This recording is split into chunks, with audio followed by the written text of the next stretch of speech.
Tere taas, head Objektiivi vaatajad, välgatused eetris. Tänases saates on külas Andres Saukas ja otsime vastust küsimusele, kas tuumaenergia on roheenergia. Tere tulemast, Andres!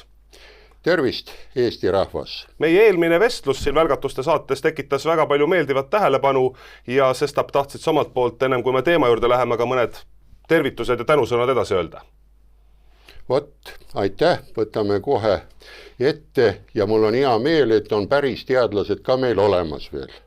Ja eelmise saate, kas selle najal või oli ka mõtted ennem, ilmus selline ajakiri, mis ilmub aastakümneid siin, elektriala.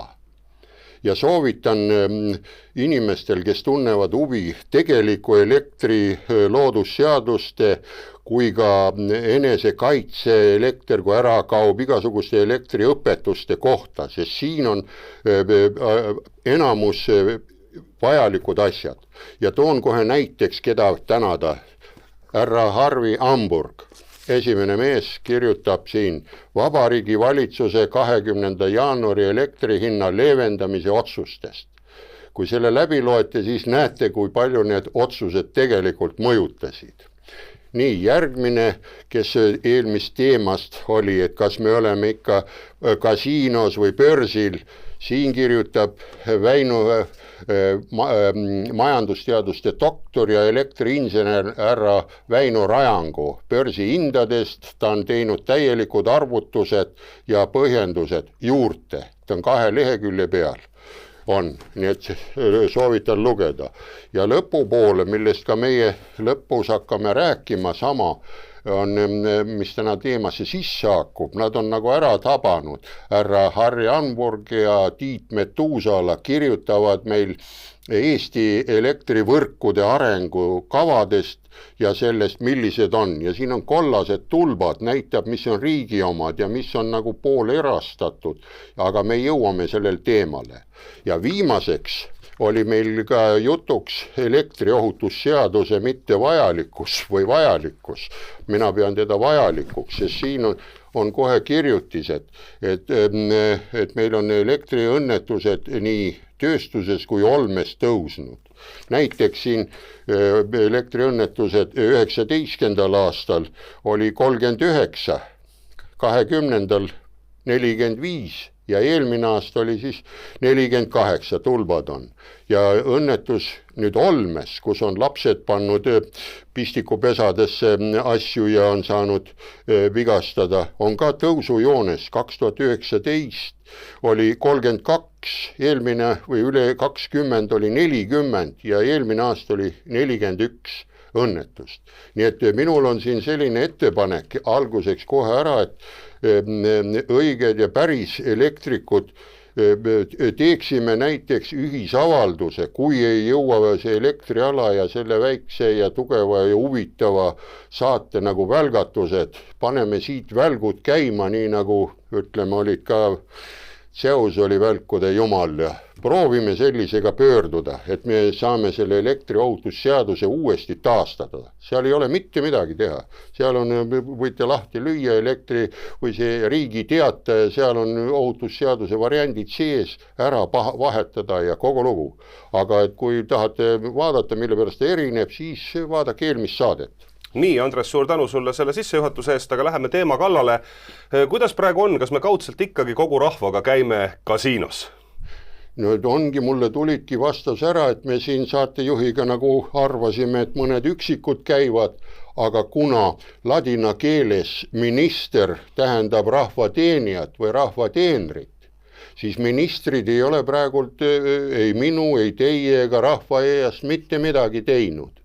Ja selle tagajärjel oleme kas selle kasiinu käimise poolt või vastu või oleme süüdlased vaikivas olekus, et me ei võta sellega ära. Nad võiksid ikkagi seletada selle teema otse meile lahti, et selle börsi plussid ja miinused. Mina olen elektrik ja akul on pluss-miinus, universumi esimene seadus on ka tasakaaluseadus, pluss ja miinus. Ja kuna ma olen elektrikteadlane, siis ma ühe poolusega ei suuda asju teha. me muidugi pärast jõuame, et kaks suurt reaktsiooni, nii termotuumareaktsioonist paari sõnaga räägin, et teile huvi tekitada ja tuumareaktsioonist, harilikust tuuma ahelreaktsioonist paari sõnaga. Et meil on see vajalik. Nii. Ja me oleme ikkagi nii kaua, kuni me sealt kas ei lahku või ära ei tule, oleme kasiinomängijad. Mulle niimoodi seletati ja mul ei olnud mitte midagi öelda. Ja kasiinos maja võidab alati. Maja võidab alati, midagi teha ei ole. Aga Andres, aastal 2009 toimus Moskvas oluline ida-lääne elektrivõrkude ühendamise konverents. Kuivõrd oluline see Euroopale ja Venemaale oli ja millest sellel konverentsil täpsemalt räägiti? No konverents 2009. See oli tervelt 10 aastat. Ta hakkas 2000 kohe pihta või lõpust ja selle peale kulutati $10 miljonit ja see oli kõik Euroopa Liidu raha. Euroopa Liit oli sellest väga huvitatud ja seal sellest, ütleme, koha peal olid nii Vene teadlased kui ka Euroopast. Ühesõnaga, kui seal neid materjali soovitan vaadata, mis järgmiste piltidega tulevad, seal on ära mahukad, sisukad ettekanded olid koos arvutustega, kõik vajalikku ära, et kuidas viia ka internetiühendus mööda kõrgepingeliini sinna taha Kasahstani välja, et see kogu see 50 hertsi, mis meie pool oleks paigas, et meil ei tekiks mingisugust tõrget, kui mingisugune jaam ei saa käima, on streik või mitte midagi, et siis poliitiline pool saaks ära lahendatud niimoodi aja jooksul, aga voolu katkestust ei tuleks. Muidu kukuvad kõik ära ja ühes peres nagu läks vool ära, siis terve maja kakleb selle pärast, et need pere on, ma tein lihtsalt sellise imeliku näite. Aga vaatame siis vahepeal juba seda ka, et kes seal sõna võtsid ja milliseid ettekandeid on tänagi võimalik internetist järele vaadata ja lugeda. Nii et esimene peamees oli ju, kui pilt tuleb. Pilt on meie taga siin ekraanil ja seda saavad ka siis vaadata meie vaatajad. Ongi Konstantin Stachhaus ja just 2009. siin all on ka kirjas, kuni selle ajani oli 5 võrku, oli Euroopas eraldi. Etsto, Ukte, Nordel, Ukstau, Balto. Ja see ühindati, Jatstoi oli ka, siin on all kirjutatud ilusti operaatorite firmad, need ühendati. Ja siis valiti see samane härrasmees Konstantin Stachau, kes on Ameerikas õppinud ja päritolu ja rahvus on sakslane. Ja ta on Saksa praegusel momendil, ma vaatan, kõik leiab üles nende nimed, on ülikoolis õppejõud. Ja tema oli siis esimene ENSTO-E peasekretär. Eelmises saates me nägime ENSTO, see on Euroopa võrgud, kus me oleme siin oma börsiga sees ja ilma börsita, vot see on nüüd Euroopa ühenduse oma, see oli esimene mees. Nii, vaataks, teine mees, vot tema tegi suurema töö ära, Mattias Lutter, rahvuslähete suhete süsteemi ja NETS GmbH juht. Ja tema väga huvitav ettekanne, näete seal nurgas on, mul on need pildid siin välja toodud sellepärast, et see on see Google Translate'iga on tehtud, aga Taklatšik ongi ettekandjad ja seal on PowerPointi täpsed ja suured koos arvutuste, palju ta kasu toob, millised variandid on olemas, kõik on sees. Need on nüüd välismaesindaja ja veel 3. pilt. Pierre Bernard, see on Belgia Elia Grupi ehk Belgia põhivõrgu esindaja, peasekretär tollal. Ja näete all, ta juhatas projekti teostustasuvusuuring, UEC ja IPS, millest meil jutt oli, elektrisüsteemide sünkroonse ühendamise UECT rühmaga. UECT oli siis see üks osa, aga nüüd kuna tehti ENSTO-EE, nüüd on kõik on huvitatud, terve Euroopa, mitte ainult üks osa UEC, Belgia osa. Et see on väga oluline ja soovitan võtta mõttesse selline lause, mina alati, kui ma hommikuti ärkan, siis ma tuletan meelde Auginia Toomase mõtet, et looja on ta arhitekt, maakera, universumi, anna mulle mõistust. ja kuna olukorrad praegult on just ütleme selline, võite vaadata, et siin et tahan nüüd ühendada Euroopaga ja Venemaaga, siin poliitikast ma ei räägi, sellepärast poliitikaseadused ei ole kõrgemad seadused on loodusseadused ja looja poolt pantud. Ja et veel seda maha võtta ära on teine asi, ütles Karlsson, keda ka ma pean ikka lapsepõlvest päris suureks meheks, ta tuli väikevenna juurde, rahu, ainult rahu, küll me väikevend asjale hakkama saame. Ja võt, ongi selline küsimus, et vaadake, link on üleval, CO.co, ruu, ta on vene, saate tõlkida, seal on vene ettekanded ja nende meeste ettekanded. Kas Eestis on toimumas või toimunud ka olulisi energiaalaseid konverentse? On küll, nüüd hiljuti 8. veebruaril oli moodul tuumaelektrijaamadele pühendatud konverents. Väike, aga võimas. Mina sain vaadata arvutist 4 esinejat ja siis mul arvuti hangus. Ja all on kirjutatud, et peab väga kiire netiühendus, siis saab vaadata, aga mulle piisas sellest kolmest lõigust, no sellest räägin pärastpoole. No. Ja teine nüüd on 16. märtsil on tulemas, täitsa selline hästi ülipika pealkirjaga, pean selle maha lugema kohe, sest tavaliselt meil on õpetatud lühidalt, kuna ma olen sõjaväes ka käinud ja lühidalt, kas said aru, yes ja sain aru ja yes ja kuidas need on, kõik need on ühte sarnase nime, inglise keeles on yes ja vene keeles on yes ja kodapidi. Ja teine nüüd on tulemas siis pika nimega ja nimi on tal 16. märtsil, kes suudab sinna minna, sellepärast ma kohe ütlen ära, et pilet on kõigile 89 eurot ja esinejad on meil ainult riigiettevõtete juhid ja peaesinejaks on peaenergeetik, peaesinejaks, mitte peaenergeetik, vaid peaesineja on Kersti Kaljulaid. Ja selle pealkiri on, kuidas hoida tuba soe ja valge, ehk milline peaks olema Eesti energeetika tulevik. Suur pikk laps. No see teemapüstitus on ju väga oluline, aga ise küsimus, et kas sellest mitte ei peaks ikkagi energeetikud rääkima ja asjatundjad? No vot, see ongi see küsimus, et päris energeetikuid, ütleme selles esimeses, kui moodulreaktorite jutt, kui midagi olulist on.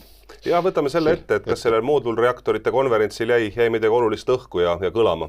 Ma ütlesin ennem, et 3-4 vaatasin ära ja olin täitsa, juuksed tahtsid püsti tõusta, esimene ettekandja, ma ei hakka nimesid ütlema, ta oli sellest World Nuclear Associatsiooni direktor, oli videoühendusega, internetiga, hakkas kiitma, et tal on nii hea meel, et ta saab ühenduses olla ja siis rääkis sellest pikalt laialt, et moodul tuumareaktorid, need on nii kasulikud asjad, et ühesõnaga neid moodulid tehakse tehastes valmis, et on väga hea teha.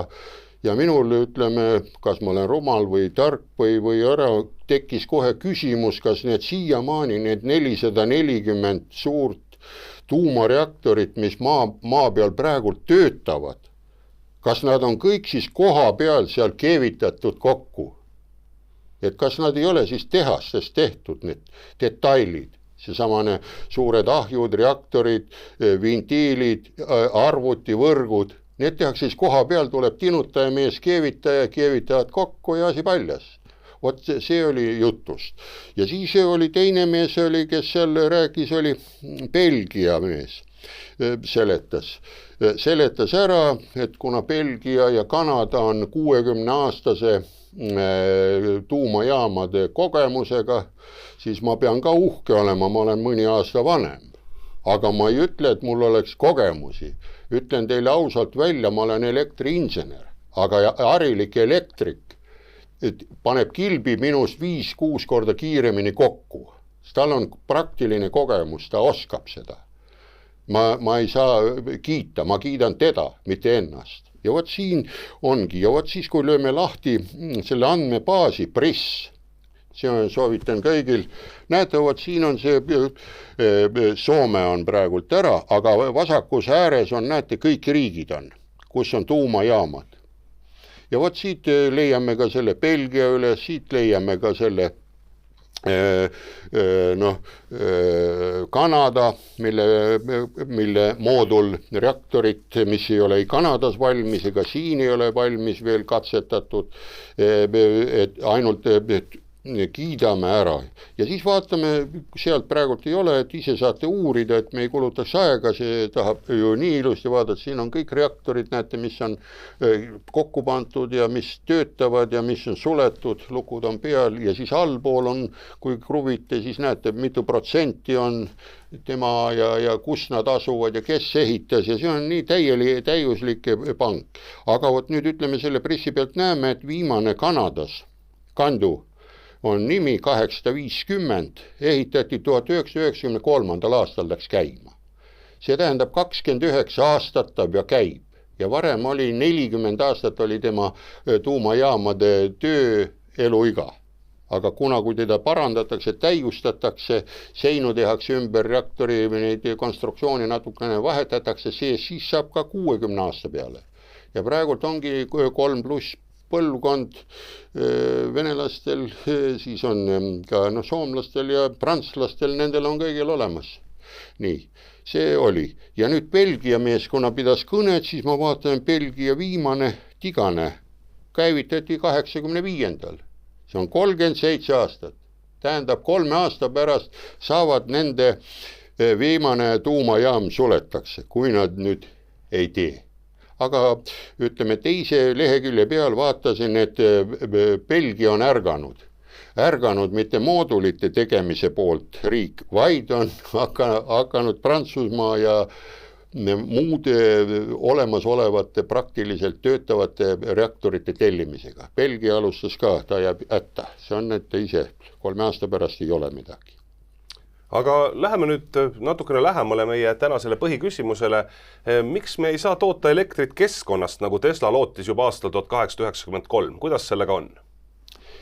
Selle kohta on, ütleme, väga lihtne vastus. Paljud võivad nüüd hakata vaidlema mateeria ja vaimsuse vahel, aga ma toon kõigepealt sisse juhatava näite, mis juhtus 2000-tel, võib-olla te olete kuulnud, võib-olla te ei ole, seda on võimalik uurida raamatutest ja värkidest. Ühesõnaga, kui Nõukogude Liit läks vabaks ja siis, kuna Venemaal on põhiline usk on õige usk, siis sai Londonist õige usu piiskop, sai ka Venemaad külastada. Õige usk on ka Kreekas, nagu te teate, on põhiline seal. Nii, ja ta tuli siis Suusdali linna külla. Ja Suusdali linnas juhtus selline asi, et üks noor tudeng väga kibeles temaga kohtu saamast, oli nii päris agressiivne ja kohe tuli juurde, et ma pean teiega rääkima ja ma ei saa muidu. Aga kuna piiskopil oli see aeg oli õivatud, leidis ta vaba aja kell 2 öösel. Ja ta ütles, tulete sinna hotelli kell 2 öösel, küsite ja räägime. Mul ei ole praegult ära, ma pean kõik päevaplaanid, lubatud asjad ära teha. No tudeng arvas kohe, et aetakse udu ja nii edasi ja läks ikkagi kohale ja näeb, et piiskop tuleb sinna foajeesse ja istub ta kõrvale. No räägi nüüd, mis sul mureks on? Ja mis ta siis oli? Noor tudeng, nii nagu ta on, veri keeb sees, ütleb, teate, ma ei usu Jumalat. Kui sa näitad mulle teda, siis võib lakkan usku. Piiskop ütles, et lähme. See vaatab otsa kodamoodi. Lähevad mööda pikka hotelli koridori lõppu, seal seisis peegel, korraks seisatasid, lähevad tagasi. Kas sa nägid? Tudeng ütleb, ei, ma ei näinud mitte midagi. Lähevad uuesti teist korda sinna peegli juurde, tulevad tagasi. Kas sa nüüd ka nägid või? Ei näinud. Läheme nüüd kohale. Seisavad siis peegli ees, keda sa näed? Ma näen iseennast. No, sina oledki see Jumal. Nüüd sa pead valima, mida sa teed. Ja arvesse seda, et kui sa hakkad Jumala käskusi, Jumala moodi elama, säilitad väärikuse, säilitad aususu, säilitad kõik need 10 käsku, siis on sul loodusseadused kõik selged ka iseenesest. Ja peale seda selle noormehe maailmavaade kohe muutus. Ta hakkas aru saama, ta hakkaski ära. Ja vot nüüd jõuamegi Tesla juurde. Teslast on ka päris hea filme on tehtud ja seal oligi, Tesla pidi ju lapsepõlves katku ära surema. Ja tal oli ütleme, usklik. Ja ütles, et sa pead ka hakkama jõuga uskuma. Aga siis katkus ja arst ütles, et see poiss läheb ja siis viimane soov lubati täita. Ja siis ta ütles, et luba isa, et ma kohe nii päris usklikuks ei hakka, et ma hakkan teadlaseks. Noh, ja vot, ja võetigi talt see haigus ära. Kes see võttis siis? See samane looja, ma ütlen, kui kõik inimesed ütlesid, ta on viimases staadionis juba katkus, anti lugu ja oligi valik. Looja valis Tesla.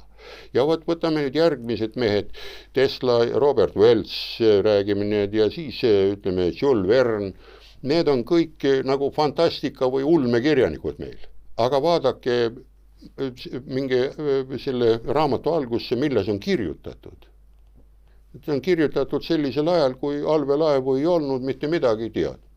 Ja vastus ongi sellele küsimusele, see on minu isiklik mõte, nagu ma siin ees rääkisin, et looja või üliteadvus annab kellegile suuna näitamise lipu kätte. Olgu ta muusik, olgu ta teadlane, olgu ta ära. Ta annab talle mõtted ja ta töötab. See inimene ei tööta ainult raha pärast. Raha, kes on raha endale jumalaks võtnud, ta kaotab, siis ta on kohe jumalast ilma või loojast. Ja ütlemegi, need ongi suunanäitajad. Ja teine pool, nüüd mõtelgi ise sellel, kui me selle vaba energia nüüd kohe kätte saaksime, ilma tööd tegemata, ta on ümber meil, teil on olemas, vaba energia allikast räägime ja jõuate mõttega ka jälgida, on olemas meil. Kui anname selle vaba energia kätte, mis inimesega juhtub? Ta läheb laisaks, ta ei viitsi mitte midagi teha, ta ei viitsi isegi välja minna. Ja istub arvutis, võtame voolu ära, arvutis ka ei ole midagi teha, siis ta ongi täitsa lõpp, ta elu on läbi, ta ei tea elu eesmärki. Ja ma võin öelda ja oma subjektiivi mõtlemisega, mõtetega ja mõistusega, et enamus inimesi oma elu eesmärki ei tea. Ma arvan, et kui nüüd kuulete, proovige ise mõelda selle peale. Mida ma siin praegult rääkisin. Ja kas te usute või ei usu seda juttu, sest mina ütlen teile niimoodi ära, mina sellist asjast aru ei saa, et ma pean kellegi teise moodi olema. Moodi ma ei oska olla, aga ma tahan võib-olla selle inimesega sarnane olla. Näiteks Veerpalu oli suusataja, ma ei saa tema moodi kuidagi olla, pikkus, laius ei anna, aga sarnane, et kui oleks saanud suusatada või midagi ja noortele niimoodi pakkuda ja rääkida sarnasusest. Me oleme ju inimesed. Aga kas tuumaenergia on roheenergia? Vot selle kohta roheenergiaga ka tulid paljud küsimused tulid ette, et miks ma rääkisin sellest tuumaenergia ja lehtede roheliseks värvimiseks. See on lihtsalt kujundlik mõtlemine. Ütleme ette. Ja uurige arvutitest, mis toimus esimese kujundliku mõtlemisega. Kui see toimus 1961, oli kommunistliku partei 22. kongress ja seal esines Nikita Hruštšov. Sellise väite ja sellise plaaniga, et 1981 on kommunism veel käes. Kas jõudsime sinna? Ei jõudnud. Teine mees, kuulus mees, keda kõik teavad siin 2000. aastate alguses, oli meil Ansip, kes ütles, et sellel aastal jõuame 5 rikkamasse riigi hulka. Oleme? Ei ole. Ja selle kohta ma ütlen nüüd selle päris roheenergia nagu plaanimajandusega 2050. Sinnani ma ütlen, ma ei ela ära ja ma ei usu ka. Aga roheenergia, ma võtaks ta lihtsama sõnaga sisse, looduslähedale energia. Vot. Ja looduslähedalast energiaga nüüd võimegi siis seda rääkida.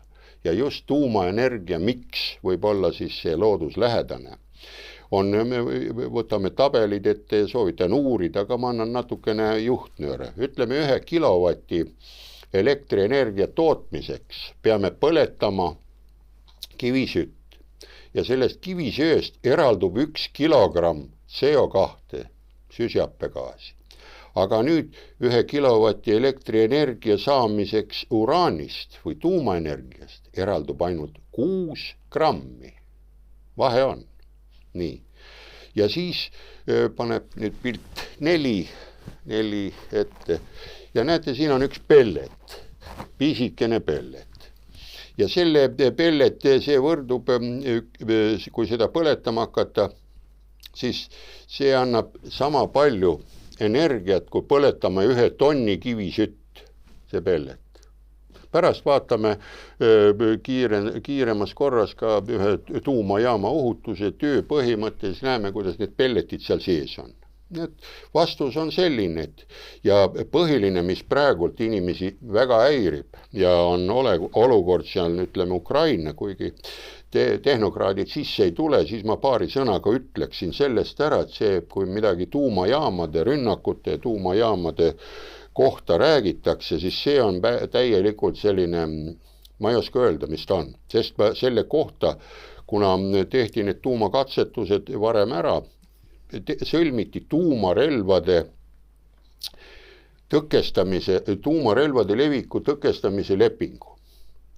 Nii, ja see sõlmiti 1968. aastal ja Eesti liitus sellega 1992. Lugege, see on ka Riigiteatajas olemas meil, mille Eesti oma, kui on eesti keeles ja laiendatult on selline asi, see on põhipunktid, kellel on tuumarelv, see ei tohi teistele anda. Ja kellel ei ole, siis see ei tohi seda arendada ilma luba küsimata. Ja jälle on suurriigid, kellel on antud see relv. Ja vot siit lähekski nüüd. Ja, lähme edasi. Miks praegu pööratakse olulist tähelepanu tuumajaamade ehitamisele? No see on nüüd ära, et saada see, ütleme, CO-d vähemaks, aga kuna, ütleme, ülejäänud kütustega on selline probleem, et nad tegelikult hakkavad ära kaduma.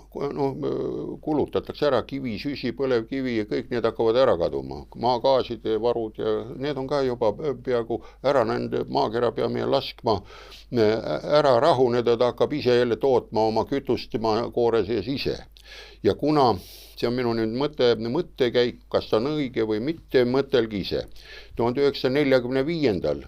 tehti kõigepealt Nevadas tuumakatsetus ja siis lasti augustikuus 2 pommi Hiroshimasse ja Nagasakisse. Nii, peale seda 3-4 aastat läks seda, Nõukogude Liit tegi tuumakatkestuse, tekkis tasakaal jälle.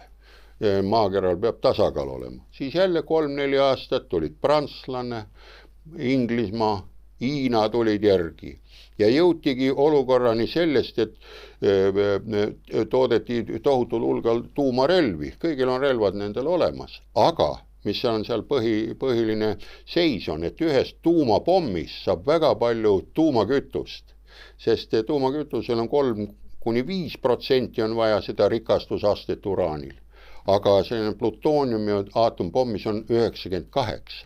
Mõtelgi ise, palju neid pelletid ja väikseid saab segada kasutatud ja teise ringi, 3. ringi kütusega. Ja vot siin ongi see variant peal, et lasti näidata ära, et milline, et ei tasu 3. maailmasõda alustada, sest siis ei jää mitte midagi järgi. Anti info, nii nagu Tesla jutust oli, keegi andis info üle ja toodeti suurem hulgas tuumapomme, siis tehti rahuleping ja tulidki peale, et neid rünnata ei tohi, neid neid aatujaamu. Ja vot siin ongi nüüd, et kasutatud kütuse poolt ja tuumapommid ja tehti leping ja seda lepingut ei tohi rikkuda ja seda ei rikuta. Ja ütleme veel poliitika, mis oli hommikul kuulsin, et Tšernobõli võeti ära, et seal võib midagi pahandust tulla. Tšernobõli viimane reaktor, seal oli 4 reaktorit, need lülitati välja 2000. aastal. Mõtelgi see. seal on praegult ainult, ütleme, radioaktiivsed tuumajäätmed, mis on juba poolesti reageerimise lõpetanud ära ja seal ei toimu mitte midagi. Ja kõige, mis ma soovitan oma sõnade kütteks, lahti võtta selline lehekülg nagu ‑VNN, sinna me jõuame päraspoole, üks pilt on. Ja seal on nüüd värsked uudised, inimesed on küsinud, mis toimub Ukrainas, kuidas seal on ja võin teile öelda, et seal on vastused kõik ülejäänud 4 tuumajaama. Kokku oli 15 tuumareaktorit, 5 tuumajaama. Tšernobõli tööta, siis ülejäänud 11 töötavad korralikult, mingit probleeme ei ole. Võite lugeda, see ei ole mingi poliitiline, mingi pool, inimesed on küsinud, mis saab seal ja on. Ja võt kõik teavad, et see samane tuumarelvade leviku tõpkentamine leping toimib. Aga kui me vaatame natukene asja universaalsemalt ja sellisest universumi perspektiivist, siis mis on päike? Päike ju, sa oled siin välja toonud, on sama hea kui looja poolt ehitatud termotuumareaktor. Nii ta ongi. Sellepärast, kui meil päikest ei oleks, siis meil ei oleks ühtegi kütuseliiki. Hakkame ülevalt poolt tulema, lehed, puud, taimed, kuivab ära, elas oma aasta 100 ära, kukkus ära, sellest toimus huumus, sellest toimub põlevkivi, läheb edasi, kivisüsi, uraan, kõik tulebki sellest ja tema ongi ainukene termotuumareaktor seal üleval. Ja nüüd, kui edasi läheme, et meil nagu sõnad on, et päike loojub, olete tähele pannud, et päike tõuseb, loojuma tähendab nagu loodus, looja. Meil on teistes keeltes on ta kukub või see on sett ja nii edasi.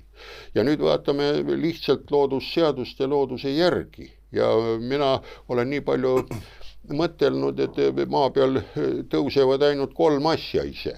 See on päike hommikul, me võime siin poliitiliselt ükskõik millised otsused vastu võtta, siis isas loomadel suguelund, et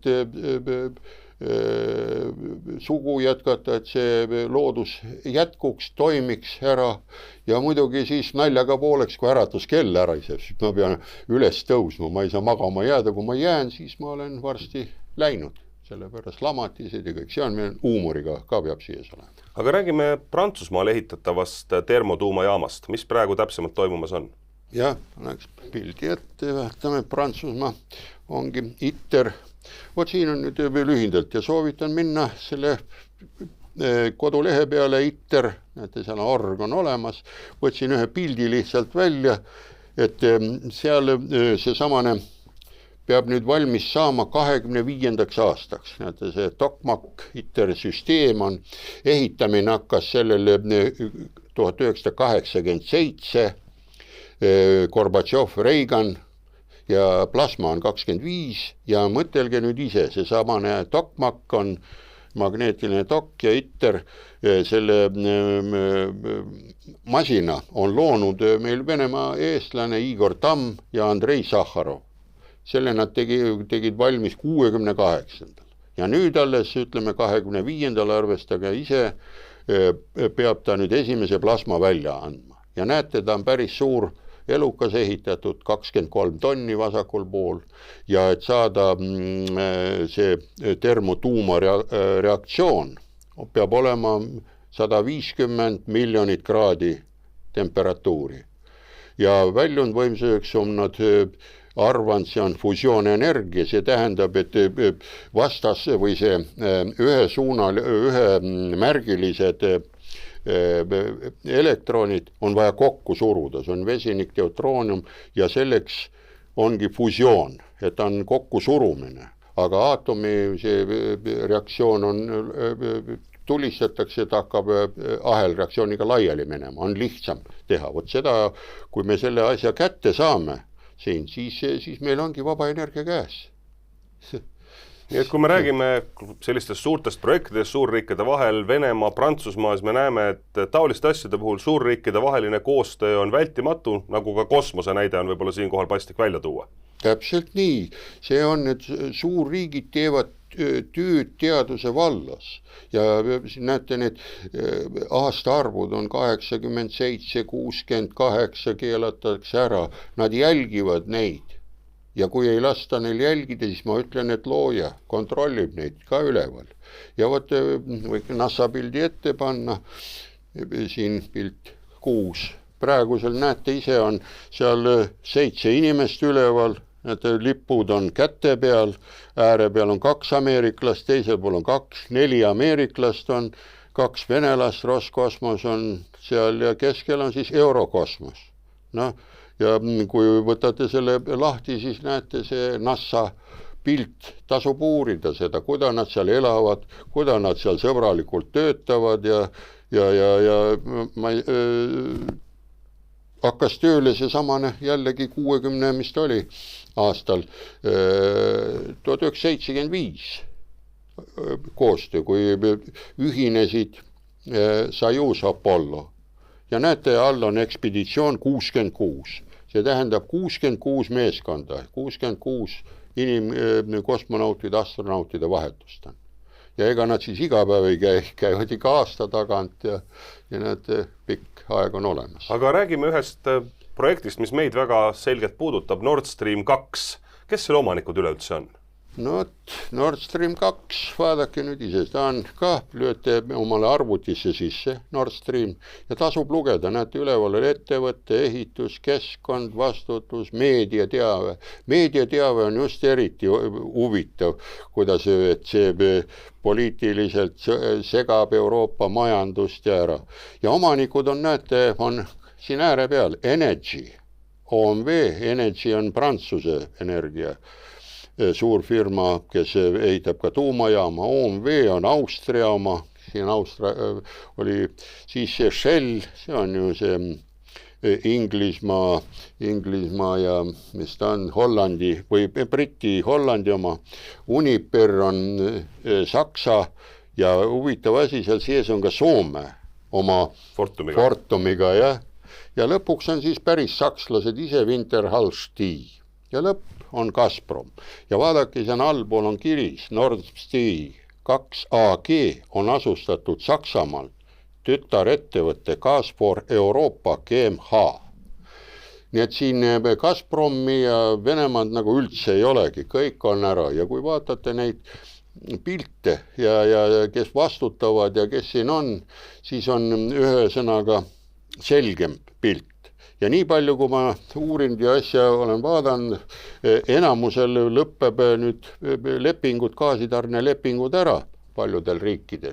Aga Energy pikendas lepingut 2030-ndani ja OMV, näete siin all, tema pikendas tähtajalise lepingu 2040.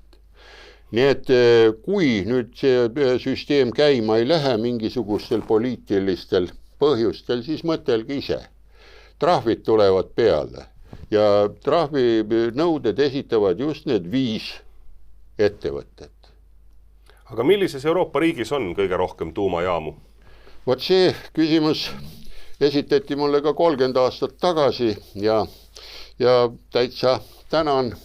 Ja võib meest meelde tuletada, selle tipikoolis küsis lisaküsimustena, kui mul oli see elektrivarustuse eksam, professor Endel Ristein, tema oli siis 65, mina olin siis 35 ja nüüd ta on 95. Ja ma olen 65. Nüüd on emeriitprofessor, mina olen ikka elektrik. Ja tema siis küsis ja olukorrast ära see 3 küsimust, just selle samasegi, kus riigis on. Aga ma kohe ei osanud vastanta. Sellepärast, et ma olin Nõukogude Liit oli ümber ringi, raudne eesriie ja peale heaolu riigi nagu Nõukogude Liit me ei teadnud enamus midagi. Aga siis ma hakkasin mõtlema, et kus pommiplahvatus tehakse. Nõukogude Liit, USA, Prantsusmaa ja pakkusin välja Prantsusmaa. Ütleb õige. Teine küsimus, kas Eestisse on vaja ehitada? Ma hakkasin mõtlema kohe, aga siis ma hakkasin jälle jagama ära, sest siis oli see 90-ndate trall ja Vase ja Emeksid ja lõigati isegi pingi all olevaid traate katku ja inimesed olid surnud, põlenud, postid otsas ja Venemaal toimus see kaos ja siin ja siis ma ütlesin, et on vaja ehitada. Ja tal tuli veel 3. küsimus, aga kuhu sa paneksid? Ma ütlen, noh sinna praegustel momendil on see Lauere soojuselektri, sinna kohta. Ta vaatas ära, anna matrikkel siia, asi paigas, saingi hinde kätte. Ja nüüd on läinud 30 aastat mööda, oleme samase küsimuse otsas. Ja näete ära, et kellega me võiksime koostööd teha. Ongi. Ja tuuma viimased uudised, kui te loete, see jõuame sinna VNN-i peale, ütles Macron, et kohe kiiremas korras on vaja sellele 56 reaktorile ehitada 6 tükki juurde ja plaanis 8. Tähendab 14 reaktorit tulevad nüüd selle 10-12 aastaga valmis korraga. Nii et selline jõud on pantud järgi. Aga tuumakütus, räägime sellest ka, kes toodavad tuumakütust ja kas tuumakütust on võimalik ka korduv kasutada? Jah, tuumakütusega on niimoodi, nagu ma siin alguses rääkisin teile, et nii tuumarelvade riigid on ära jagatud, kui ka tuumakütust on lubatud toota ainult 4 riigil või ütleme mitte riigil, isegi 4 firmal. Sest tegelikult, kui vaatate ringi, ega neid riike päris ei ole. Riigid sõltuvad oma raha poolest suurfirmadest. Lähme siit korraks energiast välja, et aru oleks parem, Coca-Cola, kus on sellised igapäevased. Ja, konglomeraadid ja kontsernid, millest me võime rääkida. Ja. Täpselt need, nende pealt on raha ja kui nad kuhugile sisse lähevad, siis seal seda asja ostad ja nad aitavad seda riiki ja vot see on see riigi oma. Ja vot siin on tuumajaamadega on täpselt samane lugu selles suhtes. Ja need on 4 firmat. Näete, üleval on kirjas ka, tootmine on Arevas, on prantslased, Global Nuclear Fuel on General Electric ja Hitachi, et General Electric on Ameerika poole pealt ja siis on koostöö ja Twell, see on Venemaa asub ja Westinghouse on USA, Ameerika oma. Ja näete, mis on see GNF, on mõeldud PVR ehk boiler water tuumajaamade jauks. Siin Venemaal on ka neid boiler, need ühesõnaga keedu omad. Ja Twell praegult on profileerunud PVR-i jauks, mida praegult on 65% maailma tuumajaamadest on just see vesi reaktor, mitte Vene oma, aga kõigi maailma oma. Need teevad koostööd ja tuumakütustega ja korduvkasutuse kütused viimased uudised ongi, et Venemaa selles Nagorski kinnises linnas on nii inglased kui prantslased on seal, teadlased on kohal. Et üksinda ei jõua ära toota neid tehaseid ja reaktoreid. Selleks nad ajutavad, et kuule, et tehnoloogia on TC jupp valmid, TC jupp ja paneme selle asja kokku ja parimad näited jõuavad allapoole siia Soomele ligemale. Ja Soome juurde kohe tuleme, aga see huvi on ikkagi see, mis ühendab suuri riike ja kasu kõigile. Kasu ongi, see huvi ongi sellepärast, et kui lõpeb kusagil tuumkütus ära, mis siis saab? Peale tuumkütus ei saa midagi alla ajada. Praegult meil on need sooja elektrijaamad loobi seda hakkepuitu ja briketti, kõik mis põleb nõrgast, aga kütteväärtust ei ole. Ja mis on selle tuumajaama üks oluline külg on ka, et sellega saab ju kohe täisvõimsusega vesiniku toota. Vesinikumasinad, nendesse ma usun, aga aku ja elektriautodesse ma ei usu, sest aku hoidmine, aku likvideerimine, aku nende asjadega on ikka päris keeruline ja jäätmeid jääb palju.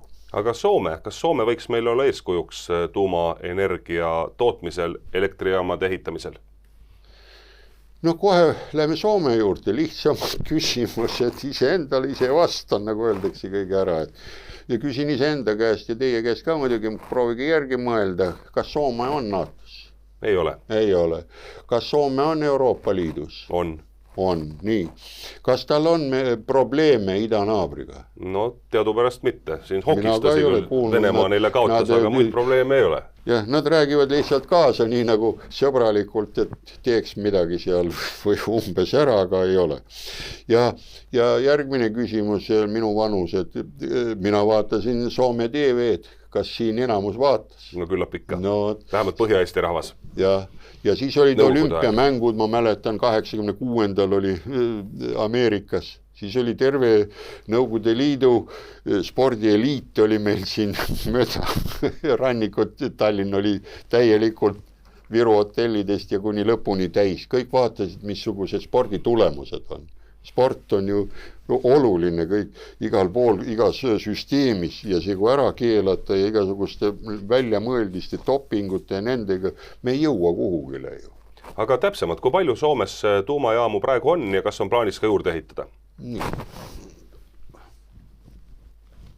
Näete nüüd Soome, võtame selle sama see pressi valmis. See on nüüd olemasolevad, mis käivad. Siin näitab, et 4 tuumajaama töötab, üks nagu hakatakse käima panema, aga praegu kui Olkiluoto 3 töötab ka juba, selle võib sujuvalt sinna võtta, sest sellel plaanil ja sellel koduleheküljel on enamus eelmise aasta statistika. Ja kui praegult on nagu, kui liidame selle juurde 5 ja tulekul on veel 6 Hanikivi ja mõte on veel Olkiluoto 4. peale ka mõtted käivad. Ja praegult on ju 4, üks tuleb juurde, ta on ka juba juures, käib juba, see on see Olkiluoto 3 ja tegemine on juba plats on ka 5. juures juba olemas, Olkiluoto. Ja võtame siis, milliste riikidega ta teeb. No Olkiluoto, see esimesed 2 tehti 6 aastaga valmis ja minul on ka isiklik kogemus selle kohta, kuna olin Nõukogude kroonus 9. mail 1977 tormas Sampaliit välja, meil on rõõmusõnum, et me nüüd avasime koos Kekkoneniga, Brežnev Kekkonen avasid tuumareaktori. No see pilt panna siis juurde, selle pilt 10. No ongi see nüüd see Loviisa pool on sees, näitab ära, mille ta valmis sai, näete see 9. mai 1975 Fortomi oma anda praegult ja kõik andmed on peal. Ja see on rajatud siis koostöös Nõukogude Liiduga? Nõukogude Liit tegi valmis võtmed kätte ja kohe Loviisa 2 ka tehti ja näete, kui ruttu. Algus on 1971 seal ja lõpp on 77, 6 aastat. Saadi valmis suure plokiga, plokk 213 ja näete, võimsus on ka juures. 531 megavatt elekter. Kui on on all, on elekter ja teine on soojus ära. Nii et inimesed saate uurida, võt see press ongi, kõik on olemas, Loviisad ära. Nüüd vaatame, järgmine on siis, mis on nüüd Olkiluoto 3 tuleks. Nüüd näete nüüd see pilt. Olkiluoto 3, kes ehitas, näete EPR, seda on PVR, see on ka vesireaktor, näete ülevalt, vasakul pool on kõik olemas, Loviisa ja Olkiluoto 3. Ja näete, siin ta praegult ei ole nagu kirjas, et 2005.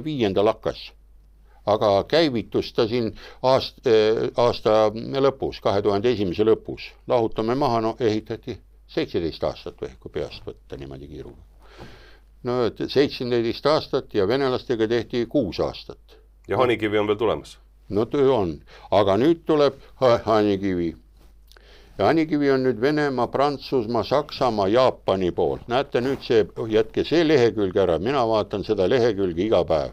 See on World Nuclear News, näete energia, keskkond, uued tuumaalased eeskirjad, kõik kogu see kupatus. Ja näete, siin on nüüd see plats, kus litsenseerimistööd juba kirjutas küll muidugi, et selle Ukrainaga nüüd peatatakse ja nii edasi, mida mina nagu teadlan väikestest kaklustest, mis toimuvad. Kui ma nüüd kedagi solvasin, siis ma vabandan, aga mina mõtlen ikka globaalselt suuremates piirkondade värki, sest kui oli Süüria sõda, siis see nagu ei puutunud meile ja nii edasi, asjad toimisid. Ütleme, see lõpeb ära, aga siin on nüüd, näete see plats, Hanikivi 17. jaanuari pilt on ka ja näete, taga on seal kontorijooned ja kontorijooned ehitab meie Eesti ettevõte, Maru ehitus. kas keegi on sellest rääkinud? Minge Maru ehituse leheküljele, seal tuleb kohe poisid, tulge Hannikivi peale ehitama, CV, saatke ära. No, vot sellised asjad, mis toimuvad meist sõltumatult. Kui on pidurdatakse peale, hakkavad trahvid tulema. Ja vot Hannikivis ongi selline huvitav asi. Me jõuame sinna juurde, kui me pärast vaatame, või ma räägin sellega vahepeal ära, siis ongi. Et seal on selline ära, näite Fennon-Voima on kirjutatud seal peale. Fennon-Voimal on 66% ja Vene Rosatomil on siis 33%. Aga Fennon-Voimal kasutatakse Mancala seda ärimudelit. Ühesõnaga, kui tuled sinna sisse kas või üksikisikuna või tuled firmana või tuled sellest, siis sa saad selle kokku lepitud hinna. Nii. No ja kui see nüüd praegu läks ära, Hannikivi valmimistähtaeg oli 2028, jah, on kirjade järgi oli 29, aga kui uudiseid loed, see on 28. Venelane võttis aasta veel maha, et ta saab reaktori valmis. Aga tuleme siis pärast vaatame järelduse juurde. Eesti Vabariik kas peaks ehitama tuumajaama ja kui siis kellega koostöös, Soomega? No ütlen kohe Soomega, sellepärast, et Soomel on, kui ta praegult üks sai valmis ja teine ka kogu aeg teeb ja meie ehitajad töötavad seal kontori ehituse juures. Ja võtab selle viimase peal, see Hannikivi on, reaktor tuleb Venemaalt, aga Prantsusmaaga koostöö on Saksamaa, Jaapani hüdropumba või need turbiinid tulevad, elektroonika tuleb Hitachist, Jaapan, nad teevad 4 riigiga tööd praegult seal Hannikivis. Reaktor jah, mida nüüd hakkame vaatama mõne aja pärast, siis näha, et seda reaktorit ehitatakse Ungaris, Türgis. Aga vaatame seda videot, siis me saame natukene täpsema pildi ette. Pilt saab ette, jah. Et ta on niivõrd ohutu, tal on peal ja kuna ajal peal on ungari keelne on see video, siis ma räägin eesti keeles peale. Ja, kommenteeri lihtsalt siis omad poolt natukene. See ütleb, et see on Vene VVR Vada reaktor, elektrijaama, 3+ põlvkond, mis on praegult, need ise räägime 4, aga 3+ on nii kõva hind, et ta juba paneb. Ja kokku üldse on 1000 aastat reaktori avarii vaba. See ei ole nüüd Vene oma kõik. Ja vot nüüd VVR-i enda hoonega ja reaktor on sees. Vot siin on nüüd kütusevardad, näete need kollased, välja, mis tõmmatakse, need on nüüd isoleervardad, millega suretatakse ahelreaktsioon ära. Need on ainult abiks. Neid palju ei kasutata üldse, sest tuumajaam, nagu on kõige parem, lastakse täisvõimsusega käima ja selle täisvõimsus, kui voolu ei tarvita, võib vesiniku toota. Toodad vesiniku tünnid täis. Ja nüüd näete, VVR tähendab vesi.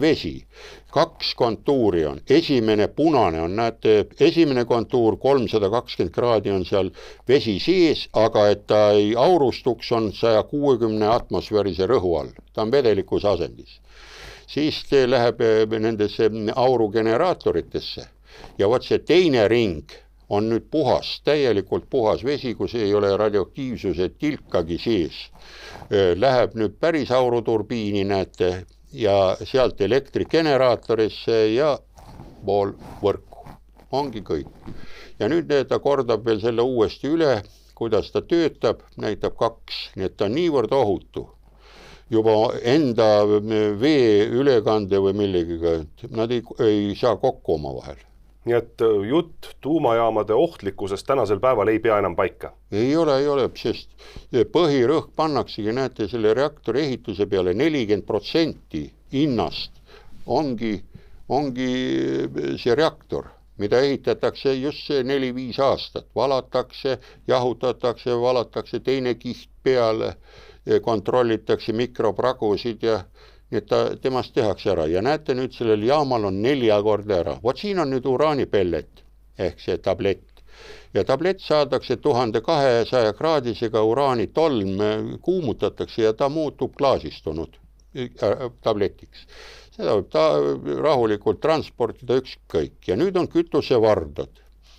Kütused on tsirikoonmetall selline, mis ei roosteta, korrosioonivaba ja sinna läheb üle 200 tableti või pelleti, mis surutakse vedruga kokku ja niimoodi ta läheb. see on üks kütusevarras. Aga need ja kütusevardaid, neid on paarsada tükki läheb sellesse kütuse, ütleme, nagu karpi või kuidas seda nüüd parem sõna on, kütusepakki. Ütleme, näete, kütusepakk ja seal on neid paarsada tükki ja kinnitatakse sees ära ja sellistega tõstetakse nad sisse. Ja neid on ka päris palju seal, terve see põhi on täis, ühesõnaga vee all nad tegutsevad, veereaktor on nii. Ja näitab, et katsetus on 160 atmosfääriga enne kui käima pannakse ja surve on 20, mis ta seal sentimeetrit on. Ja vot nüüd tuleb selle reaktori betoonseinad. Et see, kui raketiga lasta või lennuk juhuslikult kukub, siis tal on sein on, näete, välimine sein on 80 sentimeetrit betoon. Sisemine sein on 120, see annab kokku 2 meetrit seina, aga seina sisemil on armeeritud 8 millimeetrine teras ja terasel on võrk ka veel sees, nii et venita teda kuidas tahad, kui vaja on, ta ei tee väljagi. Nii, see näitab, et tema tugevusaste, et temperatuurid on. Ja nüüd kõrval siis näitab, et väljas on veel väiksed ventiilid, kui hakkab välja ajama natukene passiivne süsteem õhuga. Ja nüüd siis näitab, et ta kannatab 8 pallist maavärinat, 200 tonnist lennuki avariid kukkus sinna peale. Või siis 56 meetrit sekundilist tormi. Täidi välja, seisab seal paigal oma asjad. Nii et ta on täielikult ära. Ja vot nüüd tuleb 4-kordne kaitse, millega põhjendatakse. On aktiivkaitse ja passiivkaitse, näete siin alla. Et aktiiv tähendab seda, et pumbad, elekter, kui need kõik töötavad. Ja passiiv on siis, kui enam midagi ei ole. Mis siis toimub? Ta ise hakkab siis elama, kuidas ta elab. Ja siin nüüd see pilt näitab ära, kuidas see toimetab. Aga kellele kuulub Soome energiasektor? Soome energiasektor on erasektor, ongi see Mankala süsteem. Ainult jaotusvõrk, ütleme, Vingrid kuulub riigile. Aga muidu on 2 suurimat energiaettevõtet, Caruna ja Elenia. Nii. Ja Mankalad kasutavad enamuskohad, sest Mankala tähendabki kohalik omavalitsus tuleb sisse ja Mankala, nagu loeme selle ette, loen siin ära, et Mankala on Soome aktsiaseltsi seaduse kohaselt piiratud vastutusega äriühing, kus aktsionärid saavad ettevõtte toote, näiteks Fennon-Voima, vot see on nüüd suuremalt, saavad elektri kindlaks määratud tasu eest. Kui ta saab valmis, siis ei tõsteta. Nagu 50 mega läheks käima, siis ta teab arvestada 10-12 aastat ja nii edasi. Ja omanike vastutus kolmandate isikute eest on sama, nagu teistes aktsiaseltsidest. Ja võrdluseks praegult, ega meie ka nõrgemad ei ole, kui tahate nüüd nagu mõtilstada, meil on Tartu hoiulaenu ühistu on olemas, energiahoius. See on sarnane põhimõte, kas sa oled ühe väiksema rahaga sees või oled miljoniga sees, on sul ainult 1 hääl. Ja tuleb sult see kasuprotsendid 5,5, ütleme Tartu hoiulaenu ühistus. Me võib siis Tartu laenu ühistu võtta ka endale abiks ja minna siis Fennon-Voima seda süsteemi vaatama. Aga tuleme sinu ettepanekute juurde, et tänane vestlus kokku võtta. Nii, ettepanekud, mul siin on, võtame ette, mul ei ole mitte 1 ettepanek, vaid mitu tükki. Ja nad võivad tunduda tänasel päeval kuidagi niisugused imelikud, aga ma ütlen, et need poliitilised asjad, need mis on, need loodusseadustele vastu ei saa. Loodus teeb oma korrektiivid ja me, kui tahame elada ja kindlasti teate ka selliseid lihtsaid Eesti vanasõnu, et armastus käib kõhu kaudu. Kui mul süüa ikka ei ole ja ükskõik, kes mulle süüa toob ja mulle liiga ei tee nagu Suur Peeter ja Väike Peeter, siis miks mitte temaga niimoodi distantsilt olla sõber. Nii. Ja vot me olekski ettepanek, oleks selline esimene, määrata elektrile hinnalagi, nii nagu enamus Euroopa riikides. panime 50 paika, mitte 120 nagu meil praegu on. Ja vajadusel lahkuda mittekasumlikult börsilt. Kõigepealt teha kindlaks siin kiiremas korras, mis see börs üldse on, inimesele ja lihtsale maksumaksjale. Saab teha ju teha, see ei ole vaja 100 lehekülge aruannet. See on ära, nii mul on ka siis. Siis teine on kasutada olemasolevaid elektrijaamu edasi kuni selleni, et koostöös soomlaste, mina olen selle peale kindel, et nad alt ei vea. See Stokki-koondis näitas ka ikka õieti koha kätte meie idanaabrile. 2-1 mulle meeldis ja mis mulle kõige rohkem selle asja juures meeldis, ma kuulsin Eesti hümni sealt. Nii et kuda me saame, me ei saa kuidagi eirata neid siin kõrval. See on minu subjektiivne arvamus, loodan, et paljud niimoodi arvavad. Ja mõtleme siis praegult ka sellele, et Auvere jaam, see tehti ka kiiremas korras sealt ära ja ta on pidevalt remondis. Kas tasub seda pidevalt remontida või lükatada plats puhtaks ja istutada sinna tuumajaam? Seesamane 1200, mida me vaatasime, moodulit ma ei tahaks, sest moodul on selline pisikene asi ja sellel peab olema põhjendus, kui me kogu aeg energiat vajame rohkem. Siis erastada elektrivõrk, jaamad, kaevandused, nii nagu on tehtud Soomes. Seal on elektrifirma TVO, Fennon-Voima, Fortum Oy. Ja võtta kasutusele just see Mankala ärimudel.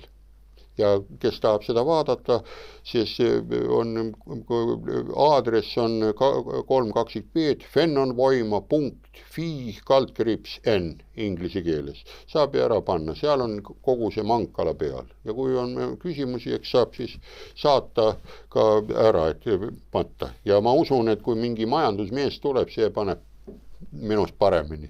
Mina ei saa nii nagu poliitik kõikidest asjadest rääkida. Poliitik oskab ja meie oma. Nii. Ja siis energeetika viia ühe mütsi alla, et oleks ainult üks minister. Mitte ei ole vaja terve rida ministrit sinna laua peale, miks see elektrijaam ei tööta, kuule, sina tead seda. Ja miks see elektriliin on see on sinu all. Ja siis istuvad ja vaidlevad, aga ühe käest küsiks, ta loeb nii ette, nagu ma loen selle paberi praegult ette.